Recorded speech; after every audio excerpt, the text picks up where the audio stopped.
I do have a pretty good closet over the years because of promotional tours and things, and my daughters go in and raid it. So, no, my view of the fashion world is one of awe. For decades, Meryl Streep has been viewed as the greatest actress of her generation.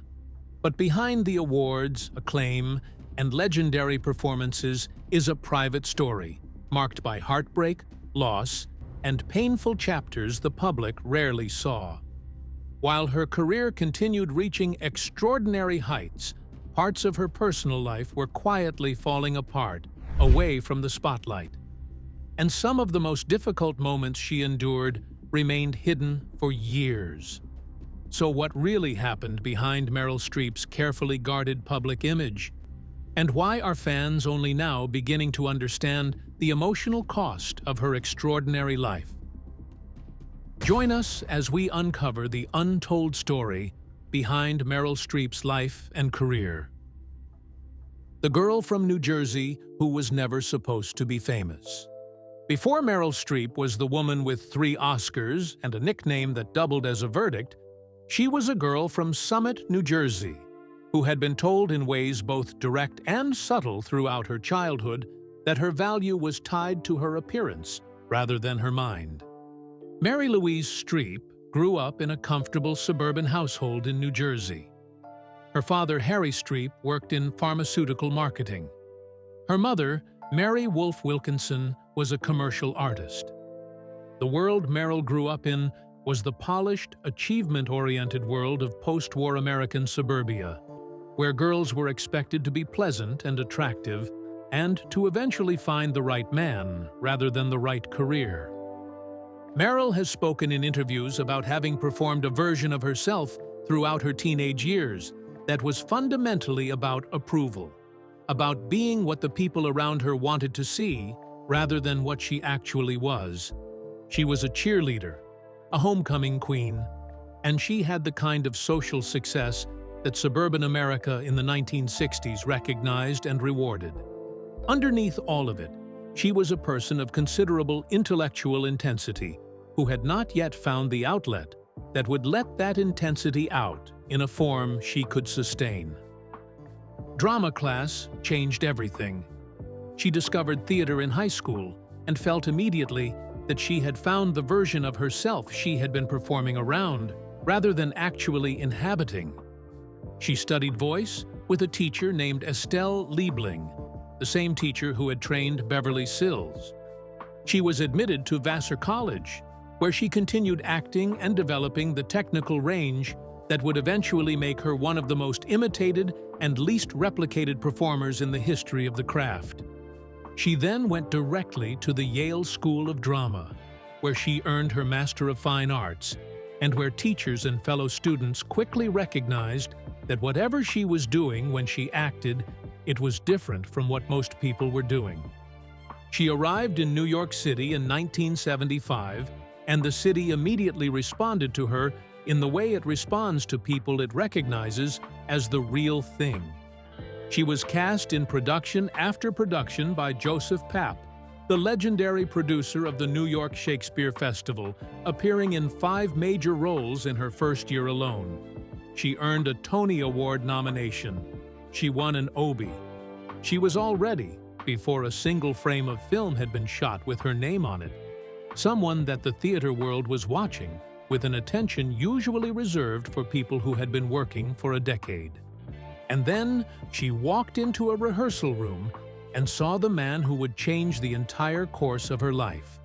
So who was John Cazale, and why does the story of everything Meryl Streep became begin with him? The man she was going to marry, and the diagnosis that changed everything. John Cazale was 42 years old when he and Meryl Streep met in 1976 during a New York Shakespeare Festival production of Measure for Measure, directed by Joseph Papp. He was already one of the most respected actors working in the city, known within the profession for a quality of presence that was almost impossible to describe precisely, but that everyone who worked with him immediately recognized. He had appeared in The Godfather and The Godfather Part II in Dog Day Afternoon and in The Conversation, which made him the only actor in history to have appeared in 5 films, all 5 of which were nominated for the Academy Award for Best Picture. He was Al Pacino's closest friend and creative partner. He was, by every available measure, one of the most gifted performers of his generation. Meryl was 26 years old when she met him. He was 14 years older. None of that seemed to matter to either of them. They fell into a relationship that people who knew them described as unusually complete. The kind of connection where 2 people become each other's primary reference point very quickly and never seem to question whether that is the right arrangement. She moved into his Tribeca apartment. They made plans. They were going to get married as soon as they had both finished their next projects. The future seemed straightforward in the specific way that the future looks when you are young enough and happy enough to trust it. In May 1977, John began missing performances. He had been feeling something was wrong, but had not addressed it. When he finally saw a doctor, the diagnosis was terminal lung cancer. It had already spread throughout his body by the time it was found.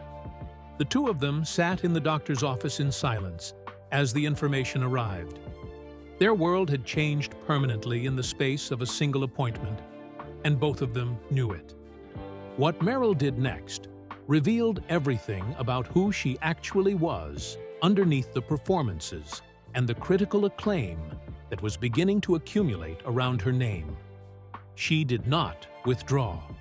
She did not protect herself from the coming grief by creating distance from it.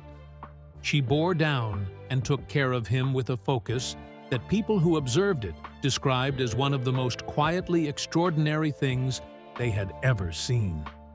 In a letter to her former drama teacher, she wrote that her beau was terribly ill and that she was worried all the time and pretending to be cheery all the time, which she described as more exhausting mentally, physically, and emotionally than any work she had ever done. She was cast in the 1978 film The Deer Hunter, alongside Robert De Niro and John Cazale himself. The role she was given was not a strong one. She has described it as a vague, stock girlfriend character that she would never have accepted under ordinary circumstances. She accepted it specifically, and only to remain physically close to Cazale for the duration of filming.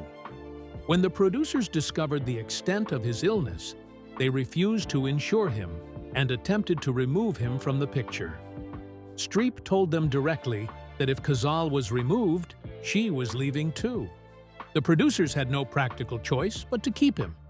She also told them to shoot his scenes first, because she was certain he would survive long enough to complete them. She simultaneously took the lead role in the 9-hour television miniseries Holocaust, which required her to travel to Austria for 2 months of filming. She had no particular enthusiasm for the role. She took it because the pay would cover Cazale's medical bills.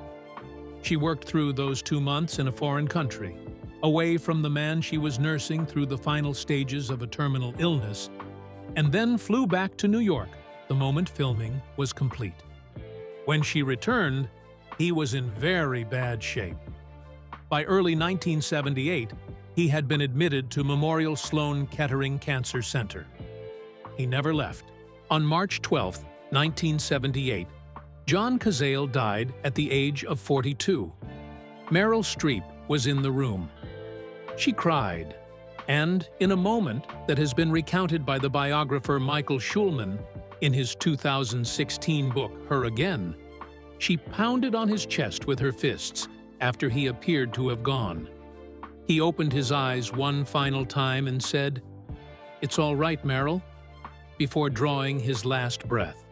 She was 28 years old, and the person she loved most in the world had just died in front of her. She told Time magazine afterward that she was emotionally blitzed after his death, that all her energy was channeled into her work, and that it was a selfish period of healing for her, of trying to incorporate what had happened into her life.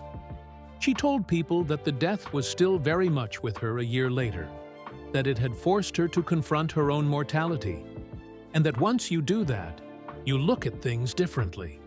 The grief she was carrying was the kind that does not resolve.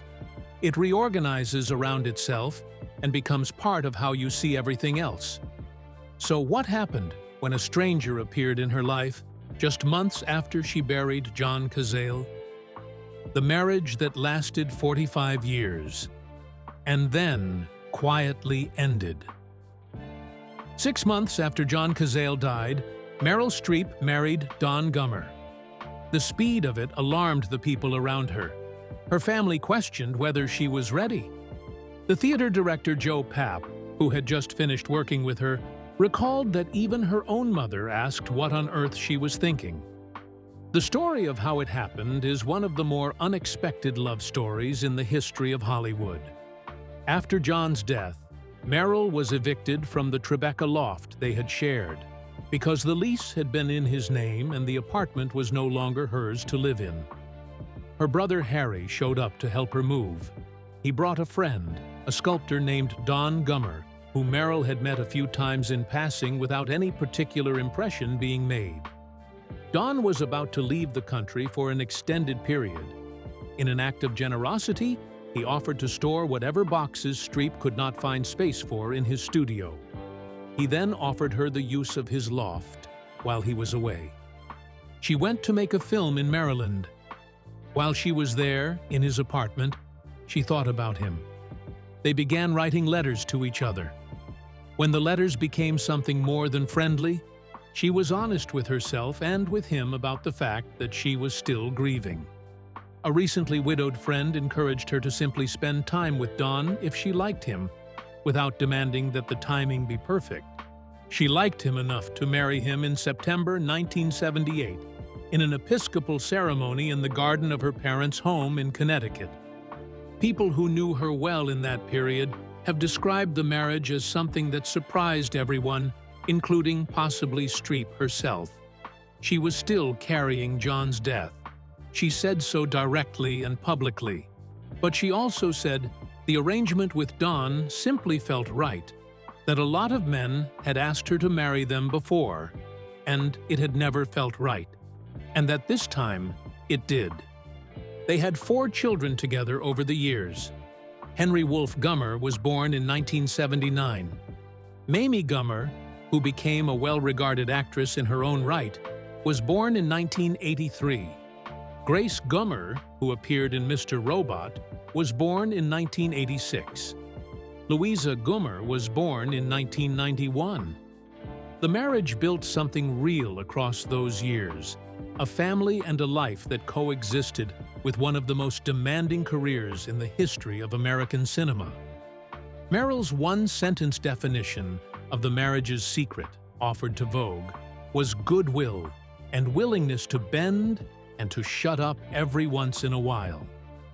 It is not a romantic description. It is an honest one. Then, in October 2023, a statement was released to Page 6 from Streep's representative.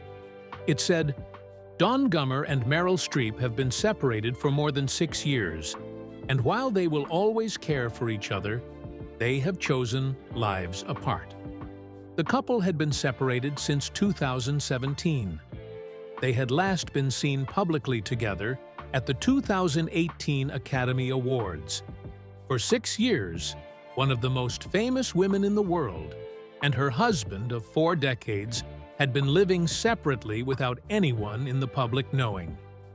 The reasons for the split have never been detailed. No public acrimony has surfaced. No one has said anything cruel or revealing about what happened between them. The same discretion that characterized the marriage itself characterized its ending. But the mathematics of it are striking. She married in the immediate aftermath of the most devastating loss of her life. She stayed married for 45 years. She separated from that marriage in private and kept that separation private for 6 years.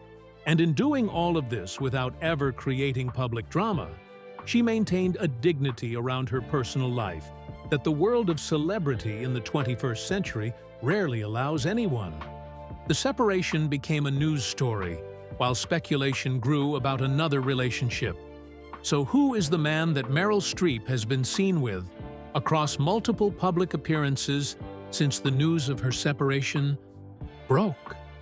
The new chapter nobody expected at 76. Since the news of her separation from Don Gummer became public in late 2023, Meryl Streep has been photographed repeatedly in the company of one specific person.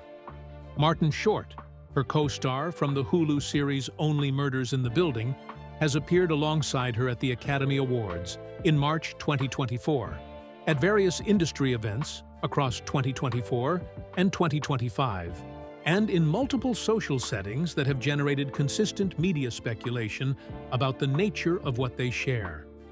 Neither Meryl nor Martin has confirmed or denied a romantic relationship publicly. What is documented is that they have developed a close friendship through their work together on Only Murders in the Building, where Streep joined the cast in its third season in 2023, playing Loretta Durkin, a struggling actress whose lifelong dream of performing had been consistently frustrated. The character was described as allowing Streep to tap into the agony of a woman who has faced a lifetime of rejection, but somehow kept her dream alive. She received a Golden Globe nomination, a Primetime Emmy nomination, and a Critics' Choice Television Award for the performance. Martin, who was widowed in 2014 when his wife Nancy Dolman died of ovarian cancer after 30 years of marriage, has spoken publicly about the grief of losing her and the slow process of finding ways to be happy again afterward. If there is a romantic connection between him and Streep, they are two people who have both navigated the loss of long marriages in the full glare of public attention, and who have found in each other a companionship that neither has chosen to explain or defend. The career that surrounds all of this personal history continues at a pace that would exhaust most people half her age. She reprised the role of Miranda Priestley in The Devil Wears Prada 2 in 2026, returning to one of her most beloved characters nearly 20 years after the original film. She has been announced as the lead of a Joni Mitchell biopic directed by Cameron Crowe, in which she will play Mitchell in the present day, alongside Anya Taylor-Joy, playing the younger version. She appeared at the Saturday Night Live 50th Anniversary Special in 2025. And through all of it, the grief that started everything, the 2 years she spent watching John Cazale die, and the 30 seconds in which he opened his eyes one final time to tell her it was all right, remains the event that people who know Streep well say she still carries. She has never fully discussed it in the way that public figures in the modern era are expected to discuss their losses. She has said enough to let people understand the depth of it. She has kept the rest of it for herself. Which part of her story moved you most? Do you think her marriage to Don was just her way of healing from the pain of John's death? Share your thoughts with us in the comments section. Remember to like, share, and subscribe for more. Also, click the next video showing on your screen. You will enjoy it.